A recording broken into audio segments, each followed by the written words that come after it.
that's the beauty of waking up on a day when we're doing Winter Wonder Slam, and this is year 3 of doing it. So you always kind of walk into it not knowing exactly what to expect, how many people are going to be here, what the dynamics will be. But I tell you what, the crowd is much larger. I don't have an official count of how many folks we served and how many folks saw the show and how many people were here at the venue. But I can, just by looking, I could tell it was probably 20% more than we had last year, and we were almost pushing 2,000 last year. So I would have to say there was well over 2,000 folks here. We managed to feed almost everybody completely. I think a few people mentioned that hot dogs had run out. I wasn't sure if that was them going for seconds, but we tried to time it out to have way more than enough, and it looks like we just had enough of that as far as meals and stuff.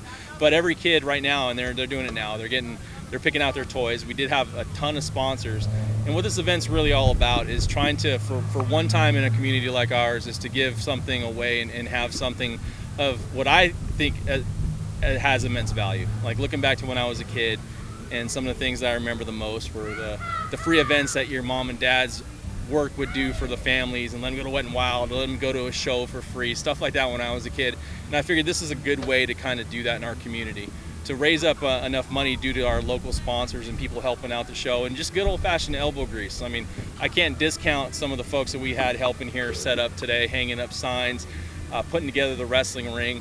You know, you name whatever job they needed, hauling stuff on their trailers for us. Like it was a godsend, and it was awesome to see community come together for something like this, a good event where kids are getting treated to a pre-Christmas party and with all the fixings, and this is what we do it for. But as a sports fan, especially combat sports and whatever people think of wrestling, if you don't think it's real, I mean, there's guys walking out here with bruises and they're banged up.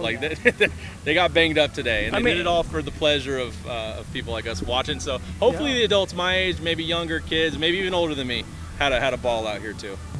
Next year, going to be bigger, better, and we're going to make sure that everybody's in here quickly, they're fed thoroughly, and everybody's happy. And I'm just looking forward to the next go around. And Merry Christmas, obviously, to you and yours, Eddie, and everyone else. God bless you all.